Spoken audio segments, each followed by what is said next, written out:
The message was only 6 words long, but sending it felt like I was stepping off a cliff. Come over, but don't tell her. I stared at the screen for almost a full minute before pressing send. 10 minutes later, 3 quiet knocks came from my apartment door. When I opened it, my girlfriend's mother was standing there with a worried expression, a small handbag in one hand, and a question in her eyes that made my heart sink. She had no idea why I had called her. And she definitely didn't know that the reason I needed her there had everything to do with the daughter she loved more than anything. Before we get into this emotional story, if you believe in kindness, second chances, and the power of people showing up when someone needs them most, please take a moment to like, comment, share this story, and subscribe to Dad's Second Chance. Your support helps us bring more heartfelt stories like this to you. Her name was Emma, and for nearly 3 years, she had been the person I imagined growing old with. We had met at a small coffee shop during a rainy afternoon when she accidentally took my order from the counter. Instead of being embarrassed, she laughed, apologized, and offered to buy me another coffee. That simple mistake became the beginning of something neither of us expected. Emma was warm, stubborn, funny, and fiercely independent. She was also the kind of person who would help everyone else while quietly hiding her own problems. Her mother, Linda, had always been close to her. They spoke almost every day, sometimes for an hour, sometimes for only 5 minutes, but there was a bond between them that I deeply respected. For months, however, something had been changing. Emma had become quieter. She stopped talking about the future. She canceled plans and blamed work. She smiled when I asked if she was okay, but the smile never reached her eyes. I tried giving her space, then tried being more present. Nothing worked. One evening, I found her sitting alone in her car outside my apartment, staring at the steering wheel. When she noticed me, she quickly wiped her face and told me she was just tired. I wanted to believe her. I wanted to trust that if something was wrong, she would tell me. But the truth finally arrived on a Tuesday night. Emma came over, barely spoke during dinner, and then quietly told me that she thought we should end things. I remember the room becoming strangely silent. The refrigerator hummed in the kitchen. A car passed outside. Somewhere upstairs, someone laughed. Yet all I could hear was the sound of my own heart breaking. I asked her why. She said she had changed. She said she couldn't give me the life I deserved. She said I would eventually understand. But I knew Emma. She wasn't looking at me when she said those words. Then she stood up, hugged me tightly, and whispered that she was sorry before walking out. I spent the next hour sitting in the darkness, replaying every conversation we'd had over the previous few months. Then I remembered something. 2 weeks earlier, Emma had accidentally left her medical appointment card on my kitchen counter. I had seen the name of the clinic, but I hadn't asked questions because I respected her privacy. Now, however, I couldn't stop wondering whether something serious was happening. I opened my phone and stared at Linda's name. I had never contacted her behind Emma's back before.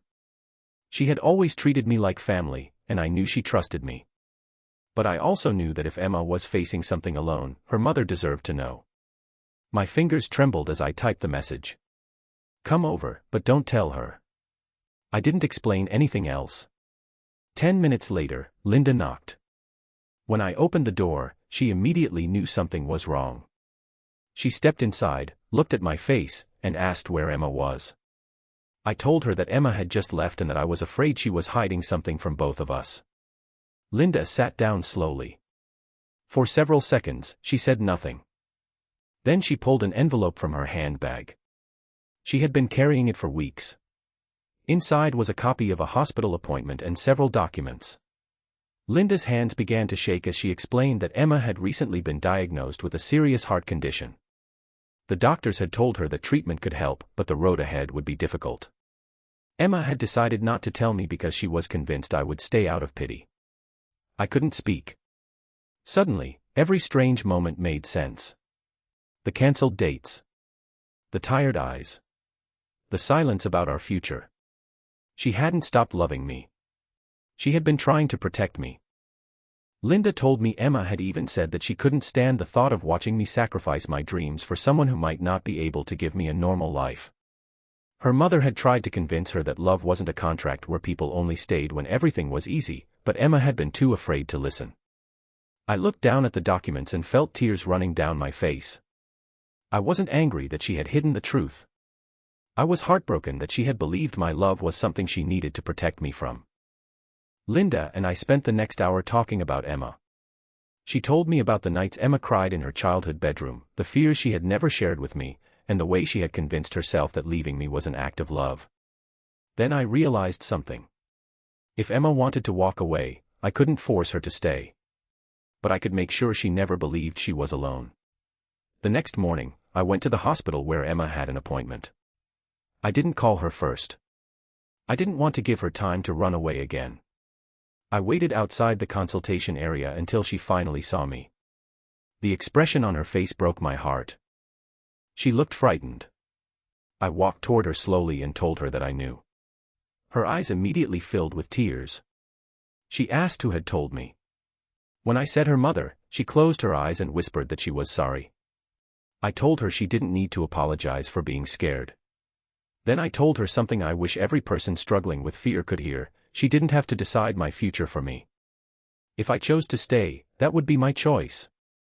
If I chose to walk beside her through appointments, difficult days, uncertainty, and recovery, that would also be my choice. I wasn't promising that everything would be easy. I wasn't pretending love could magically solve a medical problem. I was simply telling her that she didn't have to carry the weight alone.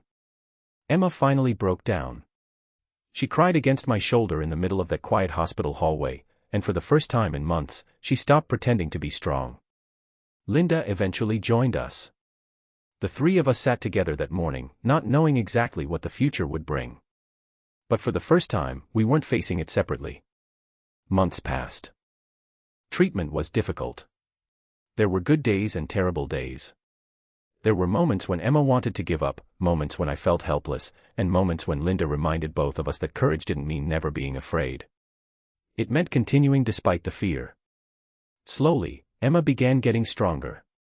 One afternoon, months later, we returned to the same coffee shop where we had first met. Emma looked across the table at me and smiled. She said she still couldn't believe that one accidental coffee order had changed everything. I told her that maybe the most important moments in our lives don't always arrive the way we expect. Sometimes love doesn't arrive with perfect timing. Sometimes it arrives through fear. Sometimes it arrives as a mother knocking on a door 10 minutes after receiving a strange message. And sometimes, a second chance begins when someone finally understands that being loved doesn't mean being a burden. A year later, Emma and I stood together in Linda's backyard beneath simple white lights. There was no huge celebration, no extravagant decorations, just the people who mattered most. Emma held my hand tightly. Linda stood nearby, smiling through tears. Emma and I had decided not to take our future for granted anymore. We weren't pretending life would always be easy. We were simply choosing to face it together. And every time I think about that night, I remember the message that changed everything. Come over, but don't tell her. 10 minutes later, Linda knocked. I opened the door expecting answers. Instead, I found the beginning of a second chance. If this story touched your heart, please like the video, share it with someone who believes real love means standing beside someone through difficult seasons, and subscribe to Dad's Second Chance for more emotional stories about love, family, and second chances. Special request * before you leave, comment, love means staying, if you believe nobody should have to face their hardest moments alone. Because sometimes the person who walks away isn't leaving because they stopped loving you. Sometimes they're leaving because they love you so much that they believe you deserve someone without their pain. And sometimes, the greatest act of love is simply opening the door and saying, you don't have to face this alone.